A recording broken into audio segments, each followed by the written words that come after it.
right, so you're welcome to another episode of the CineVersations podcast with Tony Asankomah, and I have a very special guest with me today.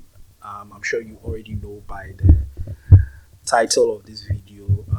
You also know what the conversation is most likely going to be about. But before I introduce my guest, um, please subscribe to this channel if you already haven't. And if you have, please leave your thoughts or your comments in the comment section below. And most importantly, please share this video. My guest for today is a very, should I say, a very unconventional creative, right? He's done some amazing stuff, particularly in the film space. But I just recently found out that he has a background in fashion, and I was sort of like connected some dots that I've seen in some of his creative works. But today we are not going to have a conversation about his journey into filmmaking, although I'd like to touch on that. We are going to have a conversation about something that I believe is very important. A conversation about the creative politics that hinders the growth of our art. Yes, the creative politics that hinders the growth of our art. He made a very interesting post on the social media page that I think um, I'd love for us to talk about. And that's actually one of the things that I want to ask him about. So, my guest for today's edition of the CineVersations podcast is none other than Nana Asihene. Um, did I pronounce it right? I always thought I was pronouncing it wrong. Is it Asihene or Asiahene? How do you like it?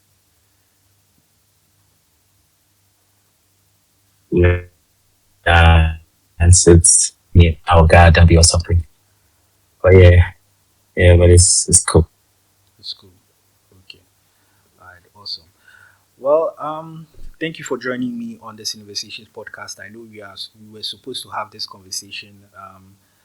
I think several months or maybe weeks back, but as schedules kept conflicting with each other, and I'm happy that um, you've made time for us to have this conversation today. Right. So before we dive into our conversation about what I call the creative politics hindering the growth of our arts, I've seen recently that you've released your latest short film, or it's not been released to the public yet. It's just in festivals.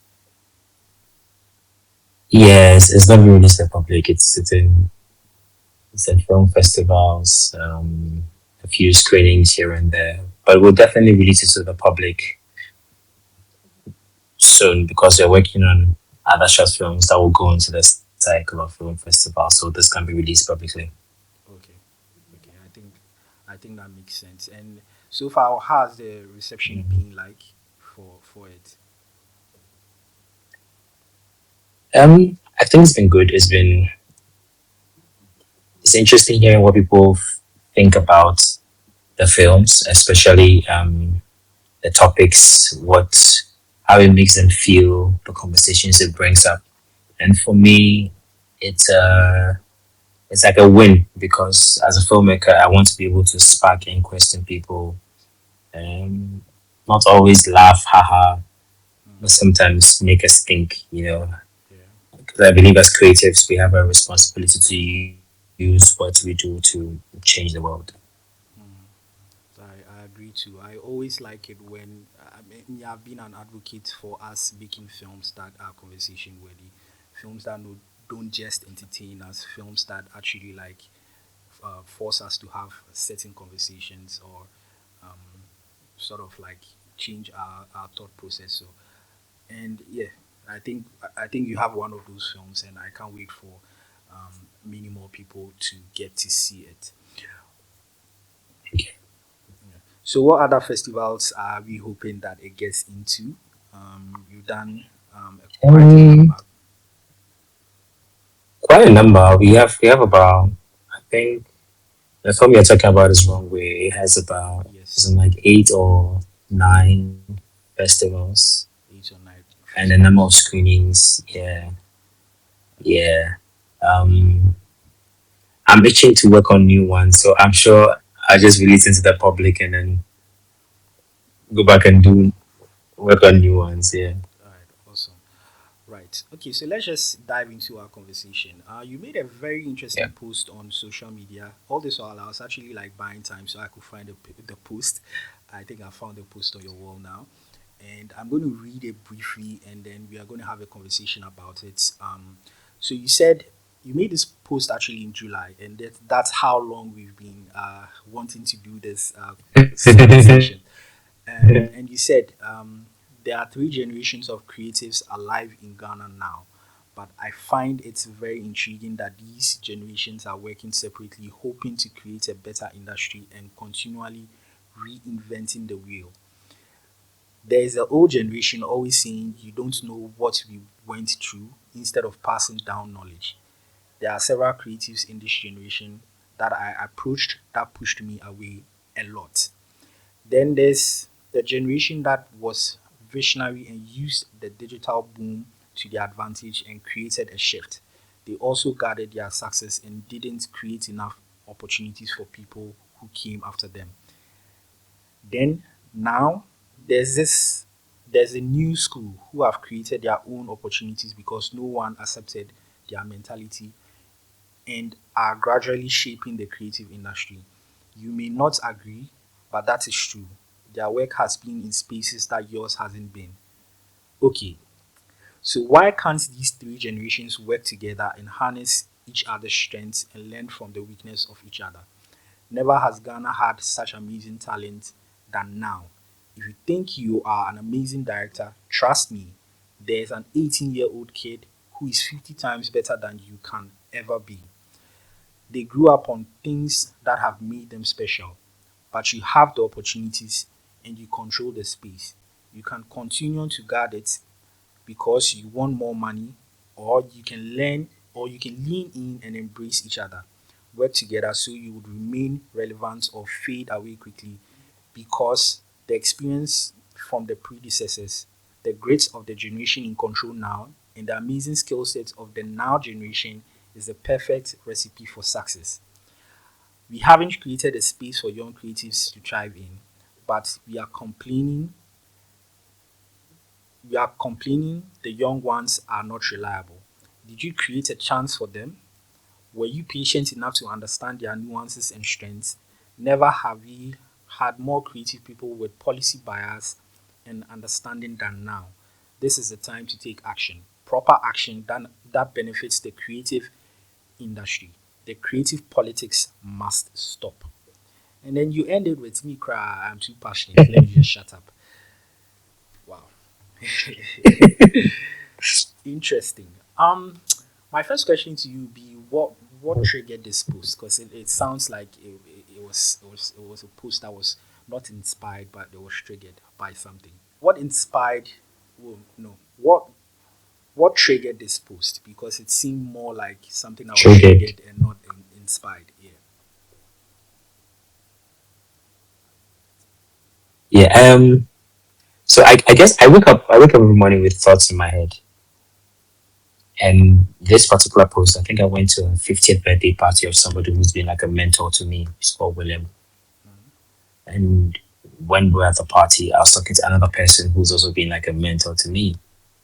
Someone who called me when I was young and said, hey, bring your music video, let me put it on GTV, you know, who created an opportunity for me. So we're talking about it, and they were complaining about how the younger folk of today are not reliable, which I admit is true in a way, you know. And I was also telling them about how they created opportunities for me, but there were people like them who did not even open the door to me, who eventually started seeing me as competition and started fighting me creatively, you know, especially in a space where there wasn't too much happening, and we didn't have to fight over all these little things.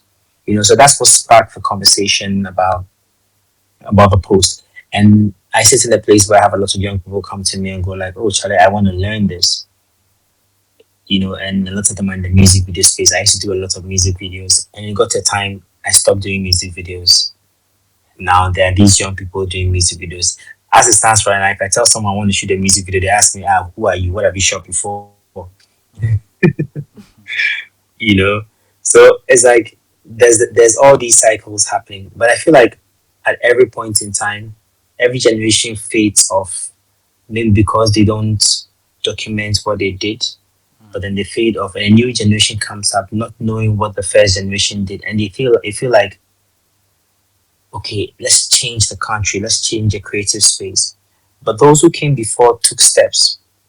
So if only you can continue from those steps, then it only gets better, Then the other people come and then they take it. But that can only happen when there's a certain connection between all of these generations. It's like running a relay race. We have to pass on the baton, but as you pass it on, you don't have to sit to cheer the other person on. And I was thinking about that analogy, and that's what made me understand the fact that we're not doing that in this country enough. So it's not like we're not talented. We are talented. We have the skills. We have the people, the technical expertise. But some way, somehow, our self and our craving to survive and make money ends up making us selfish. So we don't create opportunities for other people. So it's like a lot of little things. So I wrote that post out of a place of inspiration and frustration all at the same time. So hearing you reading and me listening, I was like, I really said a lot in that post. Yeah, You actually did say a lot in your post. I mean, I read the post and I could immediately relate, or should I say connect to what you were trying to communicate. Because I'm yeah, aware that there's always been that kickback from the older folk who always feel like, oh, you guys are in with your unconventional ways or your misunderstanding of the rules and how things work. So I sort of immediately saw what you were going for in that post. But I would like to ask you also, and this is a very intentional question I'm asking. In these three generations that you pointed out, which of these three generations do you find yourself currently, or where would you place yourself in these three generations? so for me, I feel like I sit in between the second and the third generation. Reason why I'm saying that is I find myself in a space where I work with a lot of younger people, Okay. and I also connect to people of my generation who may not necessarily have identified the fact that there's change and technology is taking over. So that's where I sit in between, and I guess that's what's um is is bringing up that conversation because I see the opportunity even sitting in between these two generations. I see how I get energy from here and I get energy from this side. And like I started from this conversation, even talking to the people older than me, once in a while I show them a project. I go like, okay, I'm going to do this. And what do you think? And sometimes they give me insights that is based on experience. And I'm baffled because I haven't thought about it like that. Yeah. So yes, as much as I sit in between this space, personally I've tried to swing along all these three generations and I know how it's helping me. So that's where the post came from because if only people would do that more. You see, and even for me, going back to the older generation, there's always that pushback because when you start, they're like, "Who's this young guy coming to?" But when they realize that you are really willing to learn and there's that respect for what they've been through, they give so much. Yeah. Wow, interesting. Um, but then again, don't you feel like, and to be very direct and to be very sincere, you Hmm. your post sort of captures, um should I say, the justification for why the older generation feels a certain way about us. Yeah. Um, well, myself, I'm yet to decide which category I should find myself in. I think maybe I'm also in between. Um, you give some sort of justification, right?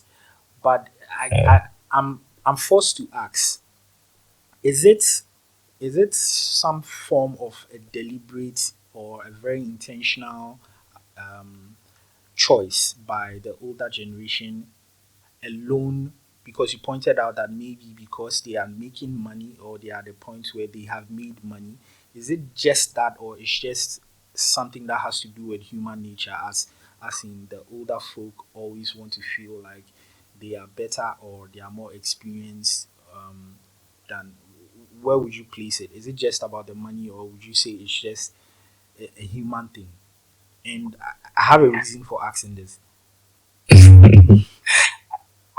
I think basically it's a human thing. Okay. I guess it's a black thing, but I don't know so Mm, much.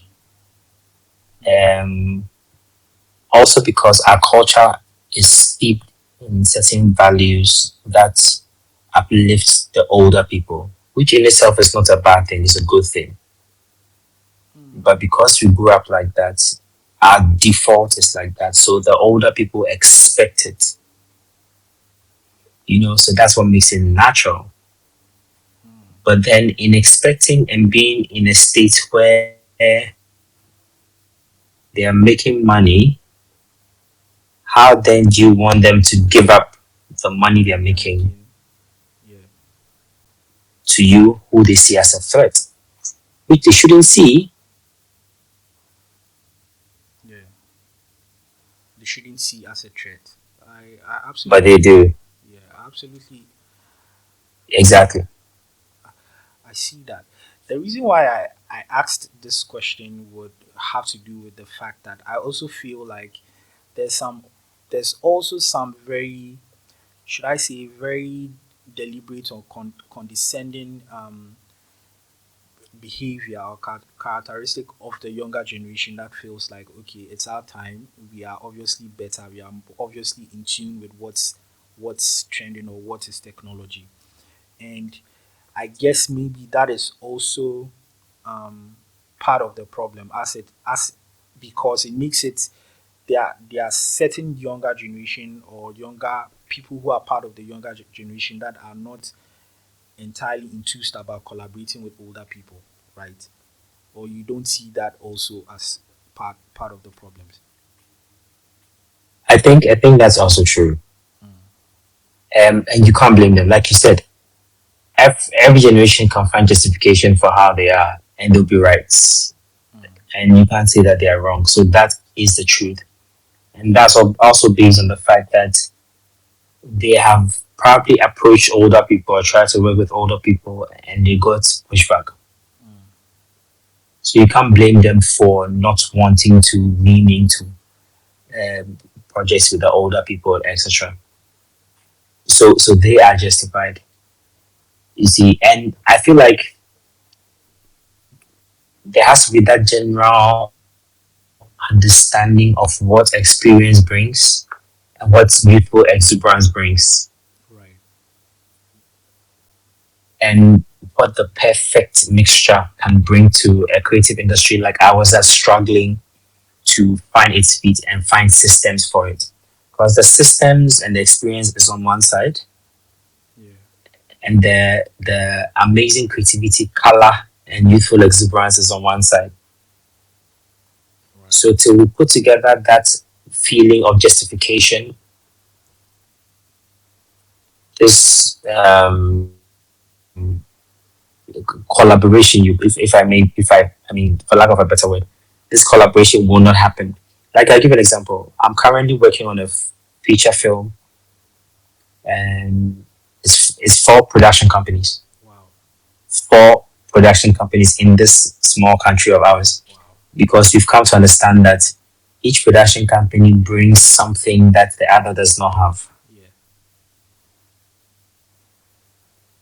that's true.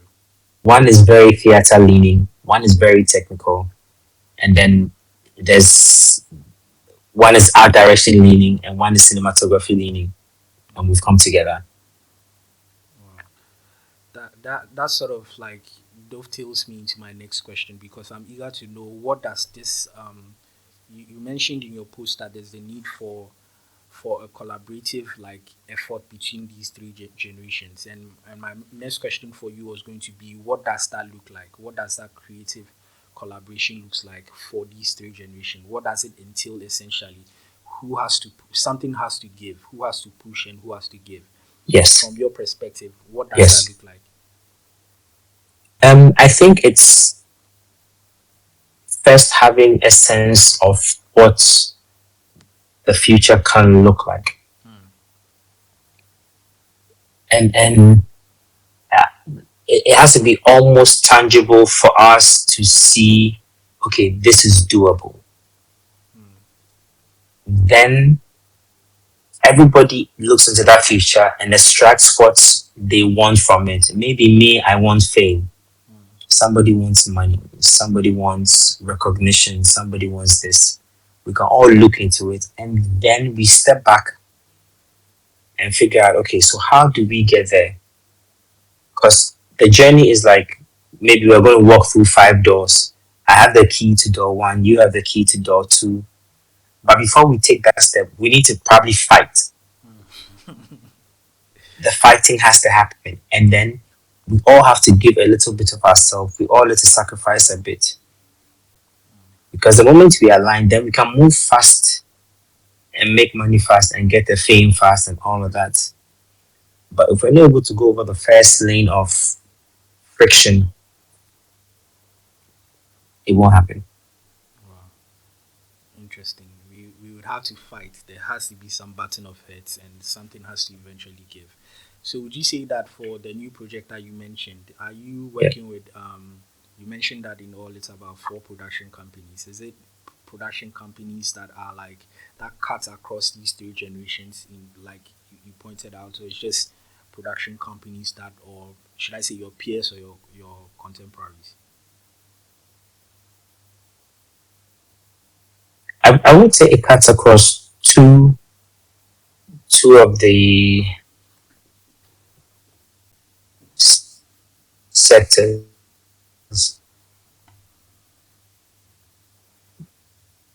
The field I'm from, Okay. and then two sides. You know, in the Ghana film industry, there are people, etc.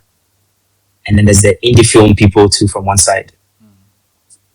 Yeah. So you can see that on one level is two people from two sides, and then two people from the new school from two sides. Okay. I mean, and I dare say that I'm getting some amount of mentorship from a few people in the old school, people who came before me, because I need that experience to be able to. Mm. Yeah. A few days ago, I sent our treatments and our decks to an older person. I told him, okay, this is what I'm working on. He didn't say much, but he just gave me great advice on locations. He said, if you're going to do a feature film and you want it to be good, make sure you spend money and do a lot of work on your locations. Wow. And it made sense. That's all he said. Wow. Interesting.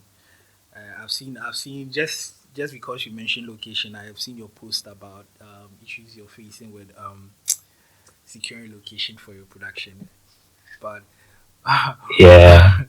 but we are not going to go into that yet.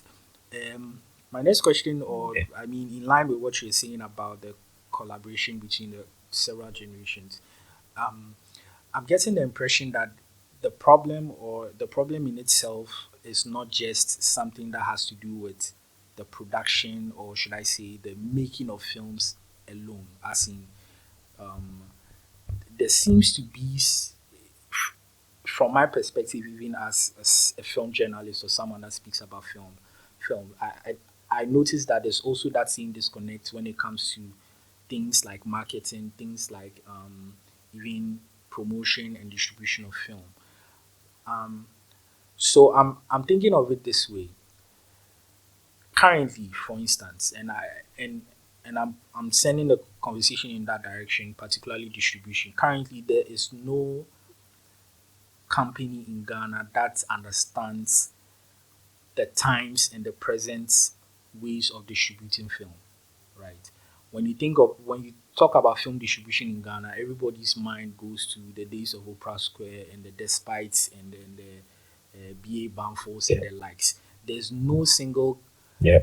company in Ghana now that understands. Maybe by the time you are done recording this, maybe there'll be a new company. But as we speak now, I'm not aware of Yeah. any Ghanaian company that understands. And I am of the view that if that should happen, it should be a company that is spearheaded by young creatives or young business people that understand the times, right?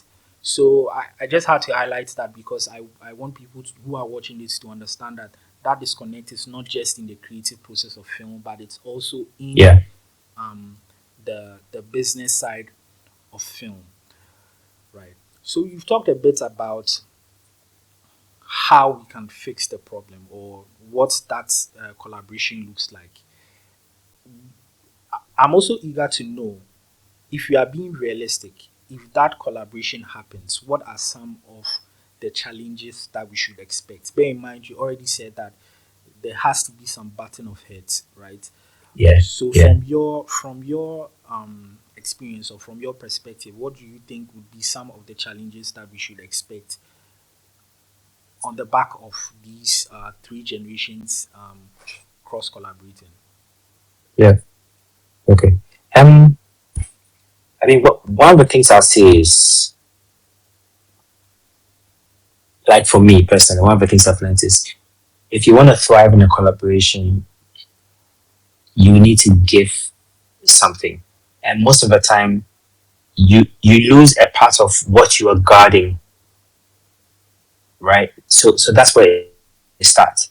Like in this collaboration that I'm working on, I'm losing some amount of creative control, learning how to listen to other people and see things from their creative perspective. And there's one partner who's very business biased. So then he runs my creative ideas through his business filter. Mm, And sometimes he debunks my creative ideas. So then I have to then step back and think about this from a business perspective. So how this looks like is people willing to listen and be objective, right? Because one person does not know everything. You gave an example of distribution.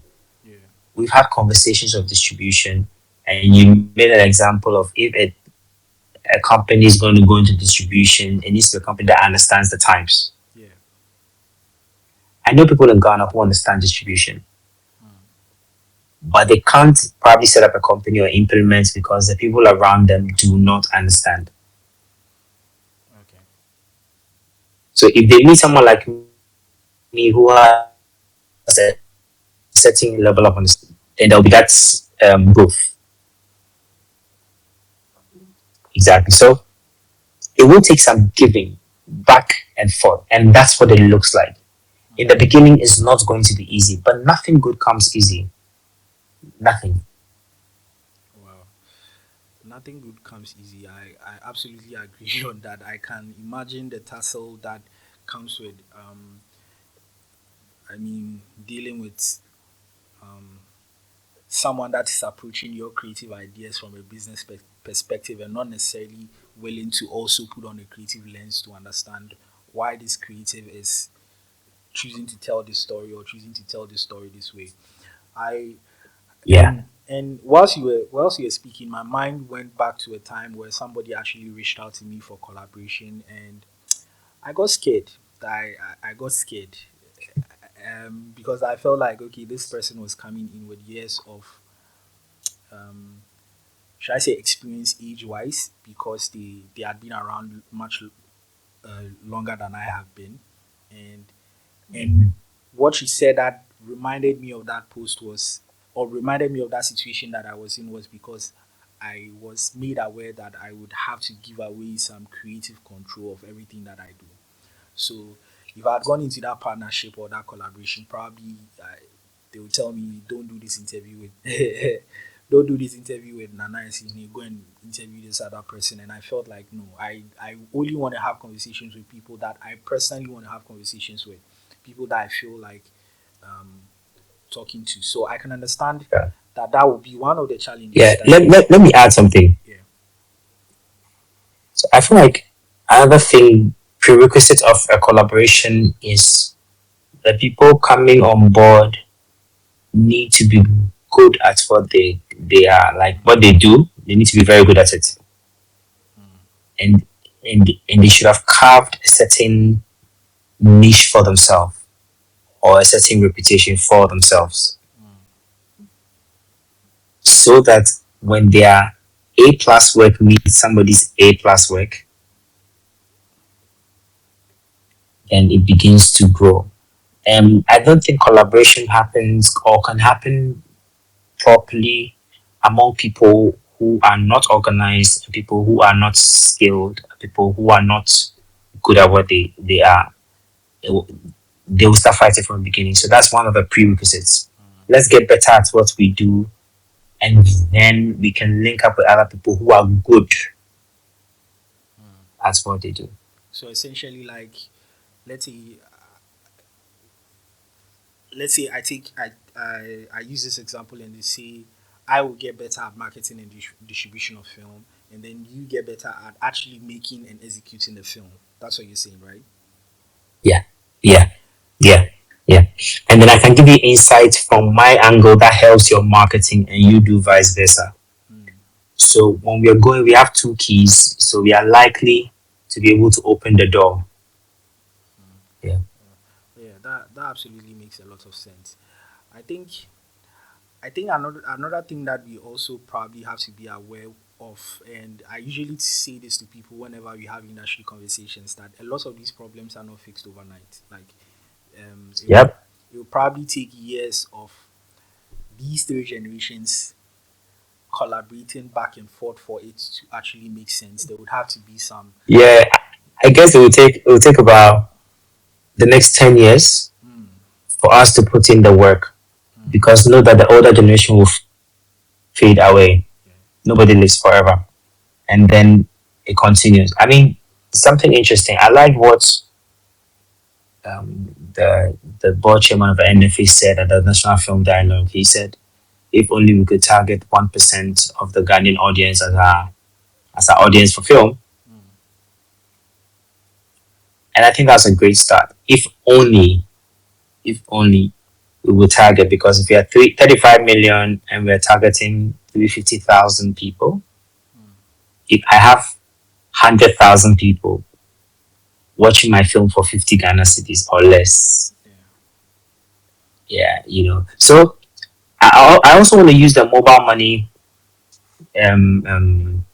platform to make an example. Like, we talk about film distribution, we talk about Apple, Netflix, etc. But the Momo principle works in Africa because the financial sector created a solution for Africa, because then we had a huge percentage of the unbanked but had mobile technology. Yeah. So a lot of these networks are thriving because they went that direction. Okay, same way for film. There are lots of people who are not um, going to watch Netflix, etc. So for distribution in Africa to thrive, two things. We need to be able to reach almost everybody on the African continent in a way that is parallel with the way they live, almost feels like second nature. And secondly, we need to clean this line between Anglophone and Francophone. I think these are the two levels. If we can start that, if Ghanaian filmmakers can begin to think like this, Nigerian filmmakers think like this, gradually there'll be that point of convergence, and then Wow. That's a very interesting and revealing perspective. I mean, and this is, I'm sorry, I'm going to go on a personal rant right now. This is something that sort of like triggers me about the crazy our film industry. It's like this conversation about the 1% of reaching 1% of the Ghanaian film industry. I feel like some way somehow that conversation has fallen under the radar. I think we should be heavy on that conversation, and I'm happy that you brought it up in this conversation that we're having. That it's surprising that we do not even our films do not even reach a 1% of the population, right? And Our own population. yeah, and I'm saying that I feel like that conversation has fallen under the radar because I wish that people would be as um, as startled by this revelation, like you Yeah. just said it. Like more people, including industry people, should just wake up suddenly and realize that wait a minute, I released the film last month, and my film was not even seen by 1% of the population in this Yes. country. Yes. Yes. And Yes. So during the film dialogue, mm, I was telling a friend that I was paying attention in the beginning. Then after that, it looked great. Everything, I may sound controversial, but everything after what Ivan said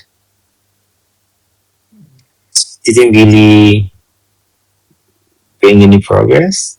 okay, You get my point? Like, if you said the 1%, okay, then what are the steps to do the 1%?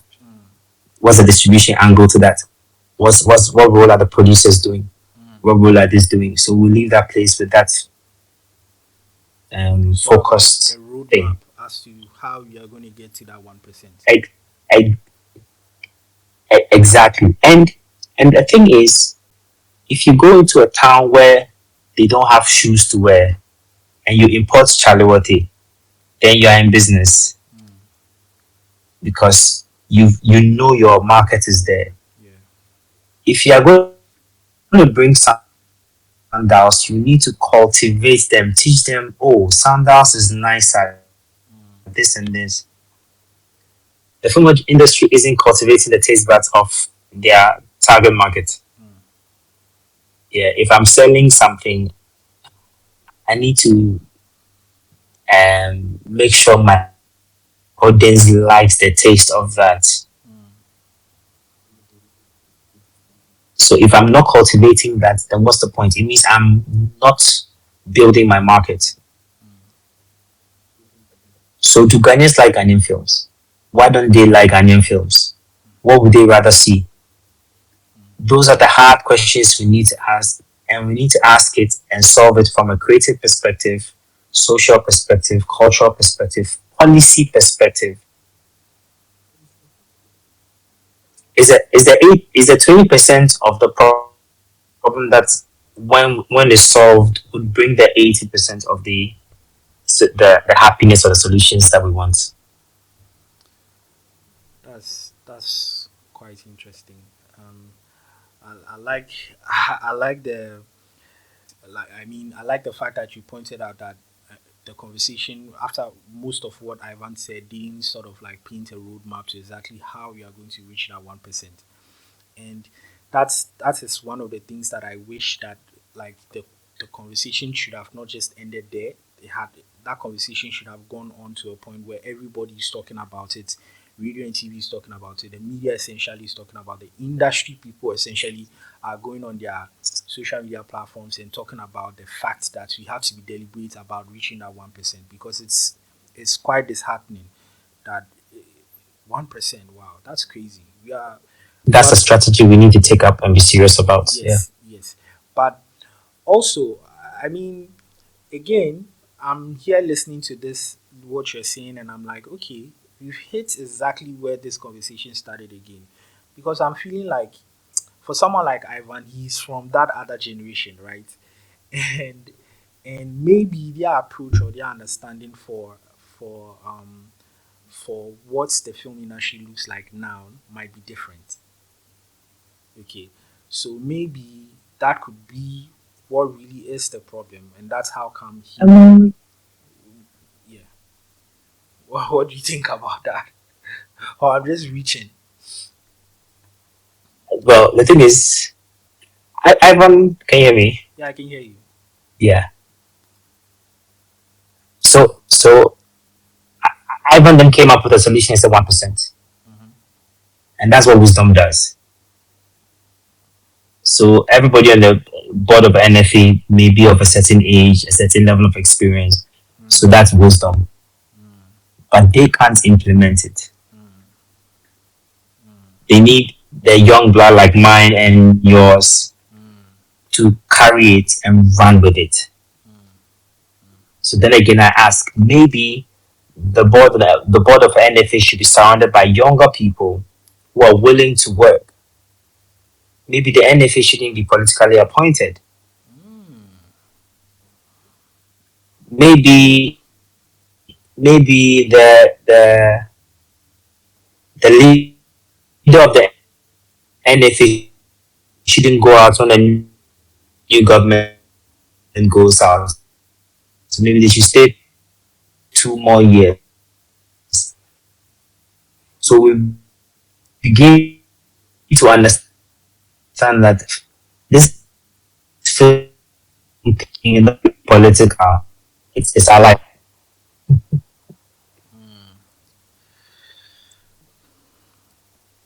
It's crazy that this point of the conversation where you're actually you hitting some hard facts. The internet is is doing its thing again. Oh, Charlie. Yeah, but I think we got it. Yeah, You're saying that, yeah, I can hear you now. You're saying that maybe the NFA's leadership should not be a political appointment. Okay. okay. It's interesting that just as when we started talking about government and policy and things, the internet has started messing up. Well,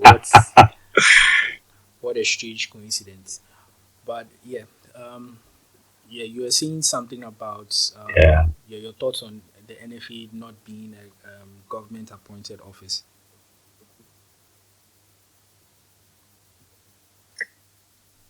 Yeah, yeah, yeah. I think there are certain things that are should not be political because danger of people politicizing things, even knowingly or unknowingly, you know. Because for me, I feel like for there to be continuity in every organization, I mean, even I like football, and some friends of mine were talking about my club, Chelsea, and how the ownership was changed and they Congratulations for changed your everything. win today too. Thank you. Thank you. You know, so how everything changed at once and there was disarray. Right. So I feel like in organizational change, you there always has to be like a certain overlap. And then within that overlap you can solve it gives you chance to warm up and others go out and others, you know, stuff like that. That's why I think that it shouldn't be political. Maybe it should be every other 2 years after a government is changed. I don't know, but I do see what you're saying. I I do see it. I do acknowledge yeah, it. I think that the transition from one leadership to the other should be seamless to a point where it's almost like you handing over to a younger sibling or you handing over to a teammate and they um, carrying on with your ideas or whatever lead down policies that have been in place and not necessarily coming in with somebody else that is coming with a new vision, a different ideology, a different mindset, and all of that. So yeah, I do agree. I do sort of understand. Well, yeah, I don't know. I think yes, teammate. yeah, I think the internet is doing its thing. Yeah, I don't know. I don't know if it's a problem from my end, but a lot of these conversations that I record with people, I often don't end up posting them because of the challenges that I get with internet on my end. That's sort of like the steps, the flow of the conversation. But I think I yeah, the couple of interviews or conversations I've had with people that have worked out smoothly is because maybe one of them was on another side of the globe and their internet was better. But when it's Ghana, there's always some like um there's always some yeah, So, maybe honorable Sam George would we'll look into that. Yeah, I'll text him. I'll text him tomorrow. Yeah. So let's just wrap it up. Yeah. Back to the conversation and sort of like summing up on everything. You've already pointed out that from your perspective, it's probably going to take about 10 years for us to have that um, collaboration across these three generations actually yielding some positive results. But you have also stressed on the fact that it has to start now. It has to start with us making efforts, being intentional, and also being willing to, butt heads a bit, and then learning and growing from that, right? So I'm gonna ask you, um, final words in general concerning this generational problem that we have, or should I say, a generational solution that we have now? Because we've had this conversation, and I believe that anybody that watches this would probably be looking for the Yeah. solutions of the problem in this. What would be your final words on this? Um, I probably have a lot of final words, but one of the things I'll say is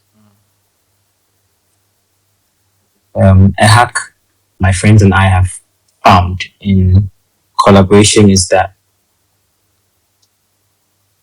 there are foreign production companies that come to Ghana to come and shoot, and when they come, they use us Yeah, and they pay us top dollar, yeah, and the work is always done right. yeah, Meaning that we are capable of doing it.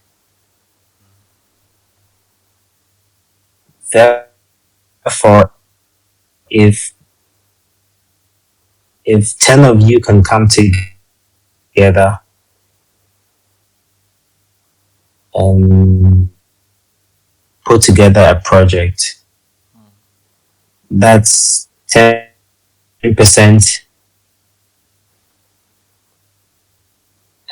times 10, which is 100%. yeah, Not always money. Sometimes your value and your skill can give you equity yeah, yeah. of this quality and give the person 30%. So it's high time we start using our creative value in business negotiations or to do business, not just our creative skill, our creative value. Okay. And if we're able to do that even across generations, then it means that we're producing things that have weight. Then we can start benefiting. Then we can realize, oh, so our collaboration, it makes sense. Yeah. All right. Then we can begin to, because when you enjoy something once, you want more. But we have to start now. True. That's very true. You would have to start now. Um, you couldn't have stressed on that any harder. Um, yeah, I think that should be the takeaway from this conversation. If anybody is watching this and they didn't get anything out of this conversation, at least they've gotten out of this conversation that it's important that we start the collaboration now. So if you have a mentor in the film industry that you look up to that has the experience, has the knowledge, has the, I mean, um, or are essentially in a position that you believe that you can collaborate with them, you should take advantage of that. If there's also someone that's younger than you that you see the prospects in them, the potential in them, it's important that you do also lend a hand to them, sort of to pull them up to your level Yep. and understand them and Yep. collaborate with them. And Nana Kofi Asihene is telling us that that would be one of the ways for us to turn around and fix things in our industry. I like in your post the last part. Um, you said something in the latter part that I'd like to read again for people to have at the back of their minds. Never have we had more creative people with policy bias and understanding than now. This is the time to take action, proper action that benefits the creative industry. Yeah. The creative politics must stop. So on the back of that, I would like to say thank you very much for joining us on this CineVersations Yep. podcast. Yep. Thank you too. Before I let you go, any final words? Final words. Any projects? Um, we have a feature film in production. Okay. Um, please, when it comes out, support us Yeah. Support him. as much as you can. Okay. The 1% out there, we beg, Yes. Yes. It's so we important. can eat. It's important. Let's get that 1%. Let's get that 1%. Yeah. Yeah. So I'll say thank you to anybody that's watched this right through to the very end. I would Yeah. apologize for some of the breakages in the should I say the production is internet too. I'm hoping I get to that position where I can actually have my guest in in person in real time, so the conversations are more fluid and um, more interesting because I know that we have Maybe this December we should do an in-person roundtable. It's an yes, idea I want to do. So if you're bro. game, we can talk about it. Yeah, yeah. There's it's actually I have a very tall list of content ideas. People that I and one of the shows on the content ideas is an industry roundtable. That is, I'm just going to put the idea out there now. Um, that's going to Let's do happen it December. You have quarterly. one more person to collaborate with. That that was the idea to do it quarterly, where every quarter within the year I get people that have been industry people that have been very vocal or have been very active within that quarter to sit at the round table and then we have a conversation. And yeah, so let's see if we can make it happen because I think that's one way We that we will. can one way that we can whip up some excitement and some attention for our industry. Yeah, right. So yeah, thank you to Nana Kofi.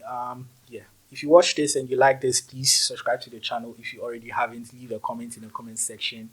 Let me know your thoughts on the conversation. Like always, my name is Tony Asankomah, and this is the CineVersations right here on GH Movie Free TV. Peace.